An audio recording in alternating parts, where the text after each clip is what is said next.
Hello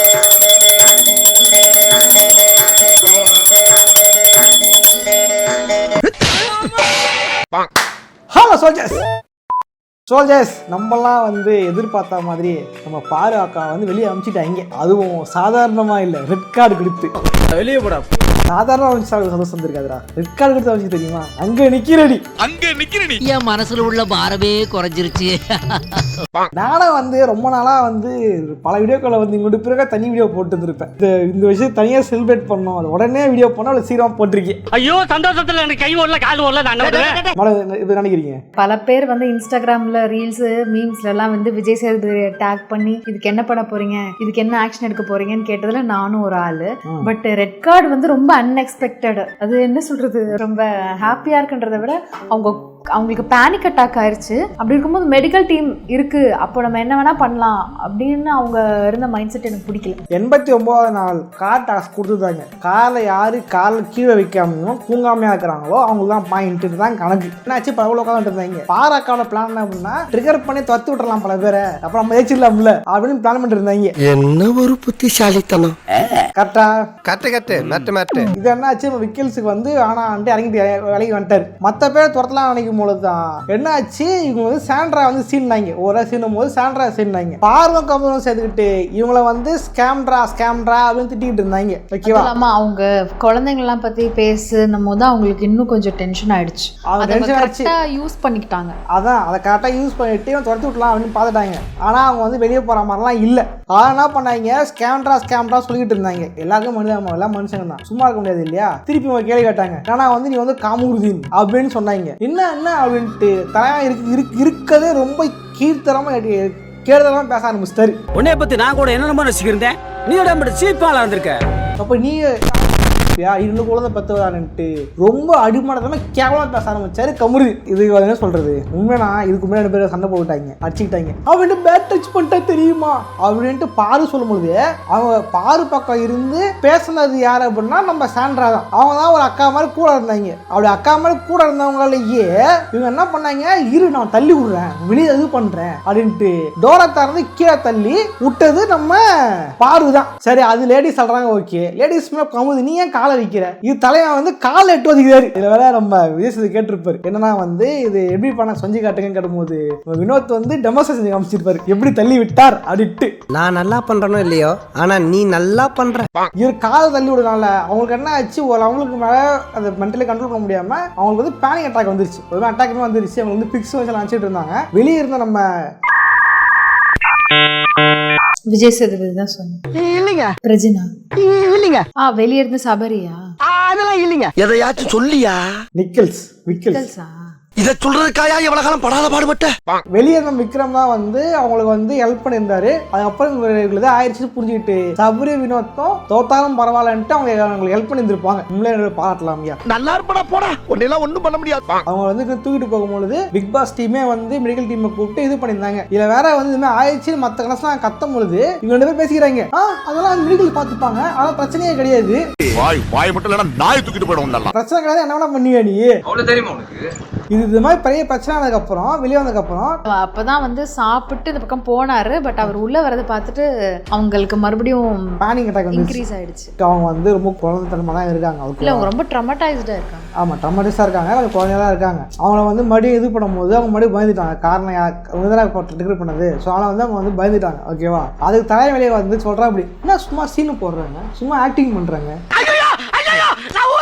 இது என்ன கமெண்ட்னா, இது என்னாச்சு, இது பிரச்சனை ஆகும்போது எல்லாருமே வீட்டுல இருந்து எல்லாருமே வந்து இது போய் இதே மாட்டாங்க. எல்லாருமே பண்ண தப்பு தான். இது எல்லாத்தையுமே விஜய் சேதுபதி உட்காந்து பாத்துட்டு இருந்தாரு மக்களோட சேர்ந்துக்கிட்டு. உண்மையா கரெக்டா கேள்வி கேட்டாருன்னா திவ்யா தான் வந்து உன்னை ரெட் கார்டு கொடுத்து வெளியே அனுப்புறேன்டி பாருடி அப்படின்ட்டு சவால் விட்டாங்க. தவ விட்டா மாதிரியே அனுப்பிச்சிட்டாங்க நம்ம திவ்யா. 100 காலம் வாழ்க. என்னாச்சு அப்படின்னா இந்த மாதிரி பிரச்சனை வரும் பொழுது எல்லாரும் தான் வேஸ்ட் தான் நம்ம என்ன பண்ண போறாரு, கண்டிப்பா கேட்டா விட்டுற போறாரு, சாரி கேட்டா விட்டுற போறாரு இருந்தாங்க போல இருக்கு. நம்ம கேசவன் மிஸ்டர் கேசவன் அவர் தான் அது கரெக்ட்.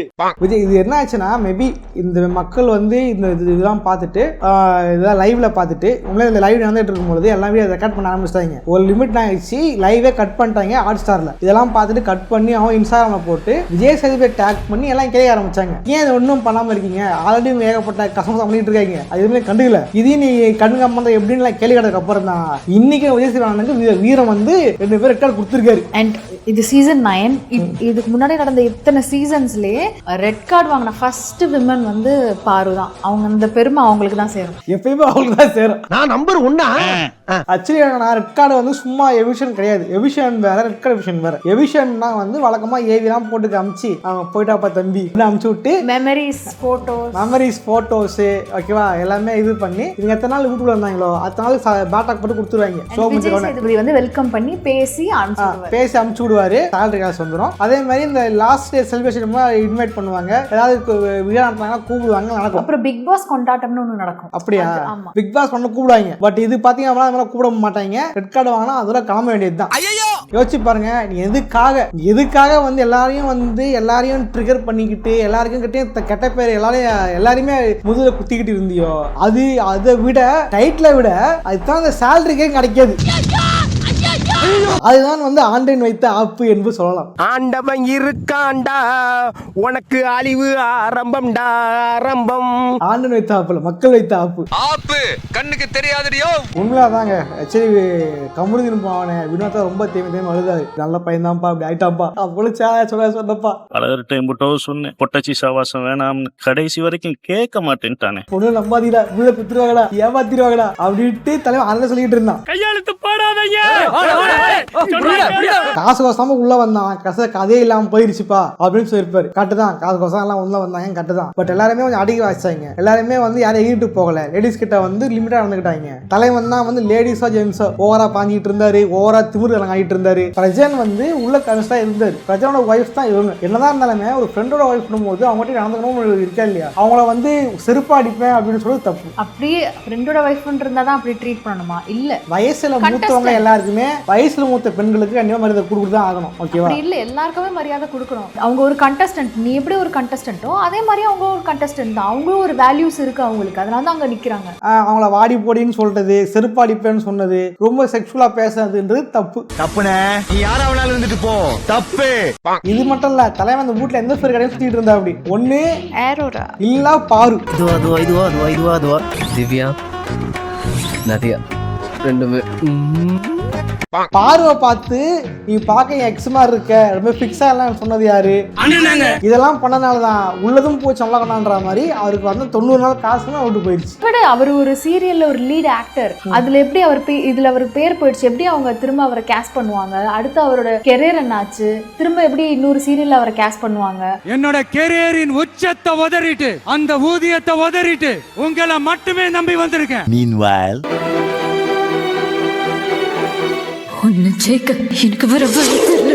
அவரோட ஆக்டிங்லாம் என்ன ஆச்சு? இல்ல நம்பி ஒரு ஹீரோயின்ஸ் எல்லாம் இருக்கிற செட்ல அவரை எப்படி பாப்பாங்க, அதெல்லாம் போச்சு. இல்ல கரெக்ட்தான். அதை வந்து வீட்டுல வந்து அவர் தான் அடக்கி இருந்துக்கணும், இல்ல அது ஒரு தப்பு. ஆப்வியஸா என்னன்னா அடுத்த ஒரு சீசன் வந்துச்சுன்னா இந்த சீசன்ல என்ன நடந்துச்சுன்றத மறந்துடுவாங்க. அப்ப அந்த சீசன்ல என்ன கரண்டா என்ன போயிட்டு இருக்கு, யார் யார் வந்து சுவாரஸ்யமா கண்டென்ட் தராங்க, யார் வச்சு யாருக்கு ஃபேன் பேஜ் ஆரம்பிக்கலாம், அப்படி கேஷுவலா போயிடும். பட் கமருதீனுக்கு அப்படி இருக்காது. அவர் இருந்த சீசன்ஸ் தான் அவருக்கு ஞாபகம் இருக்கும். அண்ட் அவரை சுத்தி இருக்கிற சர்க்கிளுக்கு ஓ இவன் அந்த சீசன்ல இருந்தா இந்த மாதிரி இவருக்கு ஆச்சு, அவரை பாக்குற பார்வையே வேற மாதிரி மாறும். பொதுமக்கள் மறந்துடுவாங்க. பட் அவர் கூட அவர் சர்க்கிள் இருக்கிறவங்களுக்கு இப்படி இருக்கும். அண்ட் அவர் ஒரு கெரியர் ஆக்டிங் சூஸ் பண்ணிருக்காரு. நீ என்னப்பா இது வரைக்கும் பண்ணிருக்க காட்டு அப்படின்னா அவர் ப்ரீவியஸ் ப்ராஜெக்ட்ஸ் எல்லாம் காட்டுவார்ல. அப்படி இருக்கும்போது இந்த சீசன் அண்ட் உன்னை ஏன் வெளியே அமிச்சாங்க அது எல்லாம் அப்போ அவரு எல்லாம் வெளியே வந்து தானே ஆகும். நீ என்ன பண்ணிருக்கேன்னு கேட்டா நான் இதெல்லாம் பண்ணிருக்கேன்னா எப்படி அவங்க இல்லப்பா பரவாயில்ல கிளம்புங்க அப்படி சொல்ல மாட்டாங்களா? கரெக்டாக தான். ஒரு வழியாக வந்து 2 பேர் வெளியே அமிச்சிட்டாங்க, ரொம்ப ஹாப்பி. ஓகேவா? இதுதான் உங்களுக்கு எந்த அளவுக்கு ஹாப்பி 5 காலம் பண்ணுங்க. நானும் கமருதீன் பண்றேன்.